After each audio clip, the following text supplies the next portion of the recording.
आज है 29 अप्रैल 2025 दिन मंगलवार। Welcome back to clean news UP. चलिए देखते हैं उत्तर प्रदेश की 25 फटाफट बड़ी खबरों को।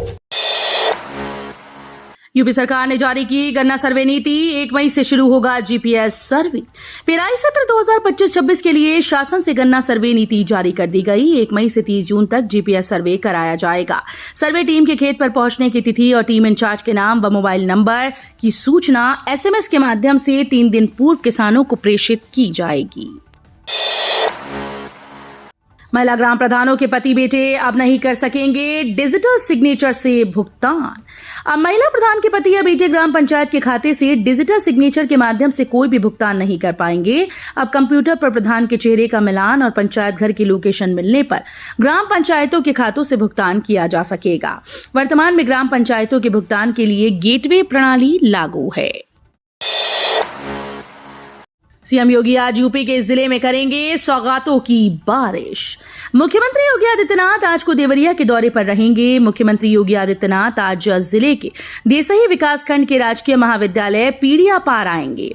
यहाँ योगी सौगातों की बारिश करेंगे। वो 676 करोड़ 32 लाख रुपए की लागत की 501 परियोजनाओं की सौगात देंगे। इसमें 253.64 करोड़ की 341 परियोजनाओं का लोकार्पण व 422.67 करोड़ से अधिक की 160 परियोजनाओं का शिलान्यास है। यूपी से चुनकर बाहर किए गए पाकिस्तानी। सीएम योगी आदित्यनाथ खुद कर रहे मॉनिटरिंग। पहलगाम में आतंकी हमले के बाद केंद्र सरकार के निर्देश पर उत्तर प्रदेश से पाकिस्तानी नागरिकों को देश से बाहर कर दिया गया। मुख्यमंत्री योगी आदित्यनाथ ने सख्त निर्देश दिए, साथ ही साथ पल पल मॉनिटरिंग भी कर रहे हैं। बताया जा रहा है कि 24 घंटे में प्रदेश के सभी जिलों से पाकिस्तानी नागरिकों को बाहर करने वाला देश में यूपी पहला राज्य बन गया है। वहीं अंतिम बचे एक पाकिस्तानी नागरिक को बुधवार को वापस भेजा जाएगा। बेरोजगारों को मई के पहले सप्ताह में मिलने वाली है खुशखबरी। 19,000 से ज्यादा पदों पर भर्ती करेगा यूपीपीआरपीबी। उत्तर प्रदेश पुलिस में सिपाही के 19,000 से ज्यादा पदों पर सीधी भर्ती निकली है। भर्ती की विज्ञप्ति मई के पहले सप्ताह में जारी हो सकती है। उत्तर प्रदेश पुलिस भर्ती और प्रोन्नति बोर्ड ने इसकी तैयारियां पूरी कर ली। परीक्षा कराने वाली कंपनी का चयन करने के साथ ही शासन से आवश्यक अनुमति भी ली जा रही है। देरी से प्री मानसून का आगाज, 5 मई तक आंधी ओले के आसार। प्री मानसून इस बार देरी से शुरू हुआ है। इसे भी जलवायु परिवर्तन का नतीजा माना जा रहा है। आमतौर पर प्री मानसून मार्च से लेकर मई के बीच माना जाता है। इस बार प्री मानसून अप्रैल के दूसरे सप्ताह में आया है। इस मौसम में बूंदाबांदी के साथ तेज हवाएं, कड़कड़ाती बिजली और ओले पड़ते हैं। मौसम विभाग के अनुसार पिछले 24 घंटे में मौसम में जिस तरह का बदलाव आया, उसकी वजह अरब सागर और बंगाल की खाड़ी से आ रही नम हवाएं हैं। प्रबंधन से नियुक्त शिक्षक को सरकार से सैलरी का हक नहीं, इलाहाबाद हाईकोर्ट का आदेश। इलाहाबाद हाईकोर्ट ने एक महत्वपूर्ण आदेश में कहा कि तदर्थवाद को समाप्त करने के लिए 25 जनवरी 1999 के बाद अध्यापकों की नियुक्ति का अधिकार माध्यमिक शिक्षा चयन बोर्ड को दे दिया गया और प्रबंध समिति का अल्पकालिक रिक्त पद पर नियुक्ति का अधिकार समाप्त कर दिया गया। साथ ही तदर्थ नियुक्ति के नियमितीकरण का कोई प्रावधान नहीं किया गया। ग्रेटर नोएडा के 554 परिवारों के लिए बड़ी खुशखबरी। 10 साल बाद मिला रजिस्ट्री का हक। करीब 1 दशक के लंबे इंतजार के बाद मिक्सन ग्रीन मेंशन सोसाइटी में रहने वाले 554 परिवारों को आखिरकार अपने घरों का कानूनी मालिकाना हक मिल ही गया। सूरजपुर साइट सी स्थित सोसाइटी में आयोजित रजिस्ट्री समारोह में खरीदारों को रजिस्ट्री के दस्तावेज सौंप दिए गए। इस मौके पर उत्तर प्रदेश सरकार के मुख्य सचिव मनोज कुमार सिंह, दादरी विधायक तेजपाल नागर, उत्तर प्रदेश राज्य औद्योगिक विकास प्राधिकरण के सीईओ मयूर माहेश्वरी और अन्य वरिष्ठ अधिकारी मौजूद रहे। कानपुर का ग्रीन पार्क 250 करोड़ से चमकेगा। इकाना नरेंद्र मोदी स्टेडियम जैसी होंगी सुविधाएं। अंतर्राष्ट्रीय स्टेडियम ग्रीन पार्क का कायाकल्प करीब 250 करोड़ की धनराशि से 3 चरण में किया जा सकता है। लंबे समय से दर्शक क्षमता, ड्रेनेज सिस्टम जैसी मूलभूत सुविधाओं की कमी से जूझ रहे स्टेडियम को दिन संवारने के लिए मंडलायुक्त के विजयेंद्र पांडियन ने मुख्यमंत्री के अपर मुख्य सचिव एसपी गोयल के सामने विकास कार्य प्रस्तुत किए। रायबरेली और अमेठी दौरे पर आ रहे Rahul Gandhi atom solar roof plant और एटम इलेक्ट्रिक चार्जिंग स्टेशन का करेंगे उद्घाटन। लोकसभा में नेता प्रतिपक्ष और रायबरेली से सांसद राहुल गांधी 2 दिवसीय रायबरेली और अमेठी दौरे पर आ रहे हैं। आज और 30 अप्रैल को वे क्षेत्र के दौरे पर रहेंगे।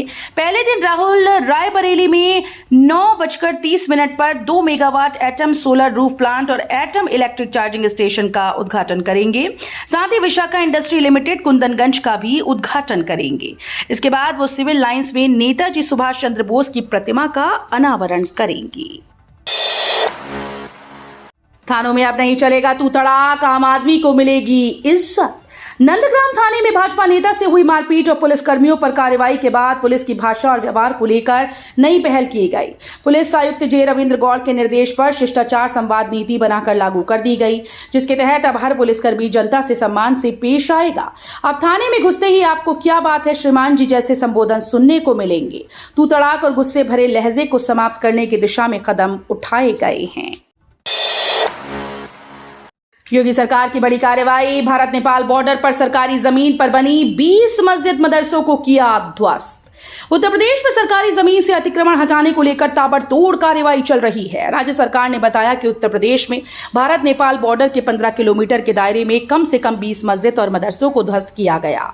सरकार ने कहा कि उत्तर प्रदेश के तमाम जिलों में अतिक्रमण के खिलाफ लगातार कार्रवाई जारी है। सरकार की ओर से जारी बयान के मुताबिक राजस्व संहिता की धारा 67 के तहत बहराइच, श्रावस्ती, सिद्धार्थनगर, महाराजगंज, बलरामपुर, लखीमपुर खीरी जिलों के सीमावर्ती क्षेत्रों में सैकड़ों अतिक्रमण हटाया गया। नोएडा के गांव में बिजनेस करना ग्रेटर नोएडा से ज्यादा महंगा होगा। नए सर्कल रेट लागू होने के बाद नोएडा के गांव में बिजनेस करना ग्रेटर नोएडा के सेक्टर से ज्यादा महंगा हो जाएगा। गौतम बुद्ध नगर जिले के तीनों प्राधिकरण ने अपने अपने क्षेत्र में संपत्तियों की आवंटन दरों में वृद्धि कर दी। जिला प्रशासन भी गौतम बुद्ध नगर में इसी महीने से नए सर्कल रेट लागू करने की तैयारी में है। आम लोगों से आपत्ति और सुझाव मांगकर उन पर अंतिम रिपोर्ट बनाने का काम किया जा रहा है। महर्षि दधीची की तपोस्थली में बढ़ा नेत्रदान करने वालों का कारवां। महर्षि दधीची की तपस्थली में जिस तेजी से नेत्रदान की परंपरा बढ़ती जा रही है, उससे एक बार फिर से इस शेर की सार्थकता सच साबित हो गई। नेत्रदान महादान। सीतापुर के बाशिंदों के लिए ये एक महज नारा नहीं है।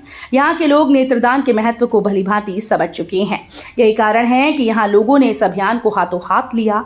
जिले के बाशिंदे अब जागरूकता की रोशनी से दूसरों के जीवन में खुशियां बिखेरने में पीछे नहीं हैं।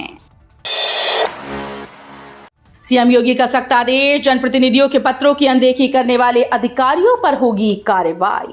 योगी सरकार ने जनता की समस्याओं के त्वरित समाधान के लिए कदम उठाया है। अब सांसदों, विधायकों और अन्य जनप्रतिनिधियों के भेजे गए पत्रों की अनदेखी करने पर संबंधित अधिकारियों और कर्मचारियों पर कठोर कार्रवाई की जाएगी। मुख्यमंत्री योगी आदित्यनाथ के आदेश पर संसदीय कार्य विभाग ने शासनादेश जारी करते हुए सभी प्रमुख सचिवों, डीजीपी, मंडलायुक्तों, विभागाध्यक्षों, जिलाधिकारियों और पुलिस अधीक्षकों को इस संबंध में स्पष्ट निर्देश जारी किए। सांसद सुमन के साथ अखिलेश यादव को भी घुटने पर टिकवाएंगे। सपा सांसद रामजीलाल सुमन के काफिले पर करनी सेना ने हमला किया और इसकी जिम्मेदारी लेते हुए धमकी दी कि अगर माफी नहीं मांगते हैं तो सुमन के साथ अखिलेश यादव को भी घुटने पर टिकवा देंगे। करनी सेना की इस धमकी पर सोमवार को अखिलेश यादव से भी सवाल किया गया। इस पर अखिलेश ने मुख्यमंत्री और डीजीपी को निशाने पर लिया। अखिलेश ने कार्यकर्ताओं की ओर इशारा करते हुए चेतावनी भरे लहजे में यह भी कहा कि हमने तो लाल शर्ट वालों को शांत कर रखा है। यूपी बोर्ड मार्कशीट में किए गए बड़े बदलाव, लाइट पड़ते ही चमकेगा फ्लोसेंट लोगो। यूपी बोर्ड परीक्षा 2025 में पंजीकृत परीक्षार्थियों को अब नए कलेवर वाला अंक पत्र मिलेगा। परिषद ने अंक पत्र को खूबियों से लैस किया है। असली और नकली का भेद भी आसान तरीकों से जाना जा सकेगा। इसके लिए परिषद ने फ्लोरोसेंट कलर वाला लोगो और अल्ट्रा वायलेट रंग से नंबरिंग की। इसके अलावा खास बात यह भी रहेगी कि अंक पत्र को टिकाऊ बनाने का जतन भी किया गया है। पश्चिम से पूरब तक 700 किलोमीटर लंबा नया एक्सप्रेसवे, सैटेलाइट सर्वे जारी। शामली मुरादाबाद गोरखपुर ग्रीनफील्ड एक्सप्रेसवे बनाने के लिए केंद्र सरकार सैटेलाइट की मदद से रिमोट सेंसिंग सर्वे करा रही है। एक्सप्रेसवे की 45 किलोमीटर सड़क मुरादाबाद जिले से गुजरेगी। मंडल के 5 जिले एक्सप्रेसवे का हिस्सा होंगे। योजना के तहत पश्चिम से पूरब तक 700 किलोमीटर का नया एक्सप्रेसवे 22 जिलों को जोड़ेगा। आजमगढ़, मऊ और दोरीघाट डिपो में होगी 345 संविदा चालकों की भर्ती, लगेंगे कैंप। रोडवेज बसेस के लिए चालकों की कमी को देखते हुए 345 संविदा चालकों की भर्ती की जाएगी। इसके लिए सभी एआरएम गांव में कैंप लगाकर आवेदन लेंगे। मई 2024 से ही संविदा चालकों की भर्ती प्रक्रिया चल रही है, परंतु अभी तक पूरी नहीं हो पाई। इसे देखते हुए एआरएम आजमगढ़ मनोज वाजपेयी ने काफी नाराजगी जताई है। वसीयत और बंटवारे में नहीं लगेगा अलग अलग शुल्क, अब सभी शहरों में एक जैसा नियम। मुख्यमंत्री के निर्देश के बाद नगर विकास विभाग ने नई व्यवस्था की कार्य योजना की तैयारी शुरू कर दी है। वर्तमान व्यवस्था में नगरीय निकायों में नामांतरण प्रक्रियाओं और शुल्कों में व्यापक असमानता है, जिसमें नागरिकों को अनावश्यक असुविधा और आर्थिक भार उठाना पड़ता है। उदाहरण के लिए गाजियाबाद नगर निगम में वसीयत के आधार पर संपत्ति के नामांतरण के लिए 5,000 रुपए शुल्क लिया जाता है, जबकि लखनऊ नगर निगम में यही कार्य निःशुल्क किया जाता है। खुले में मांस मछली बिकी तो होगी कड़ी कार्रवाई, अपर नगर आयुक्त ने अख्तियार किया सख्त रुख।